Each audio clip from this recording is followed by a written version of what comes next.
இன்னைக்கு வந்துட்டு rotary ஸ்பெக்ட்ரமும் Baker ஹியூக்ஸும் சேர்ந்து சிங்கப்பெண்ணே அப்படின்ற இந்த திட்டத்தை நாங்கள் நிறைவேற்றிருக்கோம். சிங்கப்பெண்ணேன்ற திட்டம் என்ன அப்படின்னா வந்துட்டு அதாவது பொருளாதார ரீதியாகவும் சமூக ரீதியாகவும் வந்து பாதிக்கப்பட்ட பெண்களுக்கு வந்துட்டு இலவசம் அல்ல, இது ஒரு எலக்ட்ரிக் ஆட்டோ வந்துட்டு அவங்களுக்கு அவங்களோட வாழ்வாதாரம் முன்னேறதுக்காக நாங்கள் வந்துட்டு ஏற்படுத்தி கொடுத்துருக்கோம். இதுல வந்துட்டு ஒரு சின்ன பகுதியா அவங்களுக்கு வந்து ஒரு சிறு கடனா ஏற்படுத்தி கொடுக்குறோம். அந்த கடனை வந்துட்டு அவங்க கட்டி முடிக்கும் போது அந்த ஆட்டோ வந்துட்டு அவங்களே சம்பாரிச்சாங்கன்ற ஒரு பெருமித உணர்வு அவங்களுக்கு ஏற்படணும்னு தான் எங்களோட நோக்கம். அதுக்காக தான் அந்த கடன்.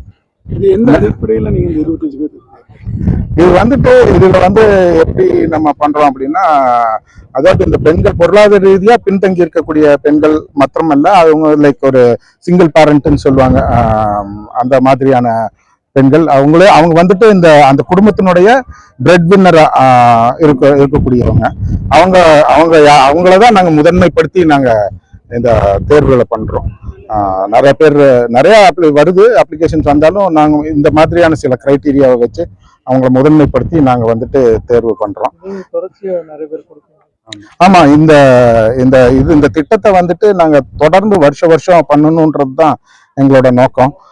தொடர்ந்து ஒவ்வொரு வருஷமும் எங்களால முடிஞ்ச அளவுக்கு இந்த வருஷம் போன வருஷம் வந்துட்டு புதுக்கோட்டை மாவட்டத்துல 10 ஆட்டோக்களுக்காக நாம பண்ணணும். இந்த வருஷம் 25 ஆட்டோ கோயம்புத்தூர்ல பண்றோம். இந்த மாதிரி தொடர்ந்து ஒவ்வொரு வருஷமும் கொஞ்சம் கொஞ்சமா இதை அதிகப்படுத்தி பெண்களுடைய முன்னேற்றத்துல ரோட்டரியினுடைய ஒரு பங்கு வந்துட்டு முக்கியமா இருக்கணும் அப்படின்றது எங்களுடைய நோக்கம்.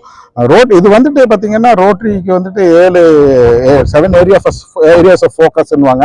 அதுல வந்து 2 ஏரியா ஃபோக்கஸை வந்துட்டு இது செயல்படுத்துது. ஒன்று வந்துட்டு சமுதாய பொருளாதார சப்போர்ட், அதாவது கம்யூனிட்டி ஃபினான்ஷியல் சப்போர்ட்னு சொல்லுவாங்க. இன்னொன்று வந்துட்டு எக்கனாமிக் சப்போர்ட், என்விரான்மெண்டல் சப்போர்ட். இந்த 2ஐயும் வந்துட்டு இது செயல்படுத்துது. இதுதான்.